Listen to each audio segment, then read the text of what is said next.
The entity known as Raymond. In the haunted house of life, the doors open and close as they please. Some stay shut no matter what they do. Some stay open. This is usually attributed to the soul of a dead man named Raymond. Now, Raymond always needed the thermostat at 69 degrees and for all doors to stay open. Raymond haunts primarily those who fall under the Greek zodiac signs Taurus, Sagittarius, and Aquarius, and all the introverts who scored a 77% or higher on the Myers-Briggs introvert scale. Raymond hates these people with a passion because he has a personal vendetta against three specific people who he thinks ruined his life. However, it was Raymond who ruined all three of their lives. The first was a Taurus Tibetan monk, the second was a Sagittarius Scottish inventor, and the third was an Aquarius New Jersey video gamer pizza delivery man. They were all very introverted and kept to themselves, but living with Raymond made their troubles so bad that Raymond's negative energy still remains on inside the homes of the aforementioned folks. The best way to appease Raymond's evil spirit is to play Hungarian polka yodeling and accordion music at the highest volume during the Chinese witching hour, which is around 5 a.m. Good luck and happy haunts.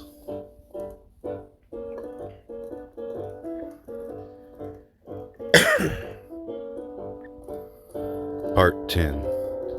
A run-on sentence poem about a depressed werewolf, or simply titled Magnolia Wine.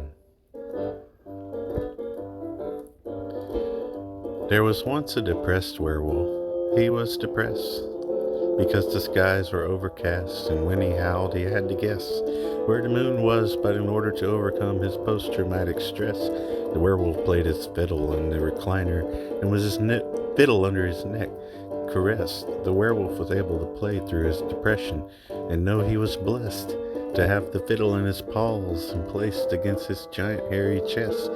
The werewolf howled a southern yodel as his claws would press the strings on the board of claw marks instead of frets. The werewolf learned that life is a battle of violin music and obscured moon sets, or so that was his best guess.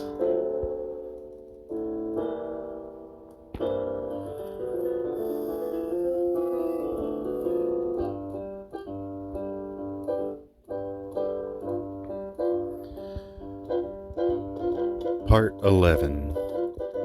The Man in Black Disappears. My friend who wore all black hadn't shown up for 3 days. He left off his story with some cryptic poetry about love and werewolves. I was beginning to worry if he had gotten into some type of trouble. I wanted to say a proper farewell. It turns out the immortals were freed long ago by the goddesses, who are always cleaning up there. They all live in the Smoky Mountains making moonshine and eating bacon and consuming copious amounts of. I can no longer. His body was beginning to fade into this black smoke, his sentences unable to fin.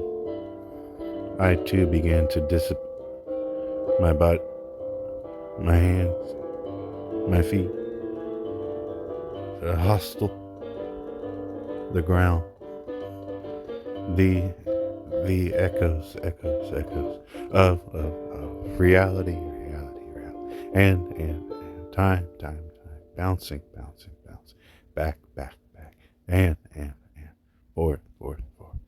The complete reversal of time and space.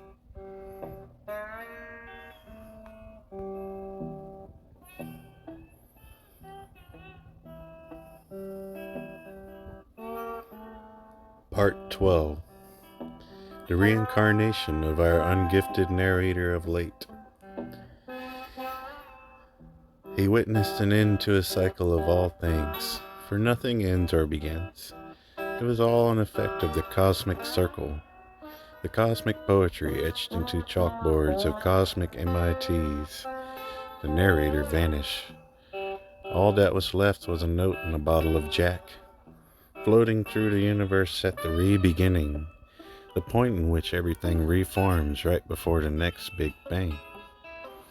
The immortals always refused to get a room, for they floated through time and space, but they had a child, specifically between Coyote and Mother Earth, who went by Atira. They give birth to another immortal named Odin, but placed in a basket at the doorstep of two Norse immortals, Bor and Besla. His tale is known by many, but he had a memory of several past lives when he was once immortal, who wrote literature, pursued politics, and told our narrator stories of his dealings with God and Satan. In fact, Satan gave Odin his blessing. Sir, it is now the end of another lengthy cycle of time and space. You have reincarnated enough as a mortal. It is time for your upgrade.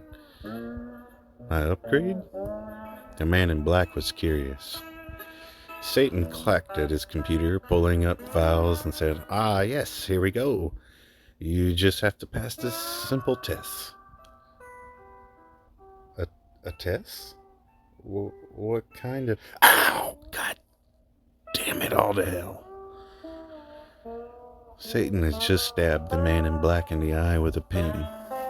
"Ah, yes, it's better not to tell ahead of time. We once spent a literal eternity in a wild chase, but you don't remember anything outside of this cycle. Don't worry, your life as an immortal will have memories of past cycles. In fact, you are one of 5 immortals with this capability." The man in black was crying blood in agony at the loss of his eye, pulling out the blue pen which had broken and spilled blue ink all over his eye cuts. Odin retained the knowledge of several paradoxical eternities and tried his best to navigate immortality with this burden, a burden his sons and daughters would never have to bear. He passed through, but this time he broke hell and loosened Satan. He somehow knew it to be the right decision. Or was it? Time can only tell.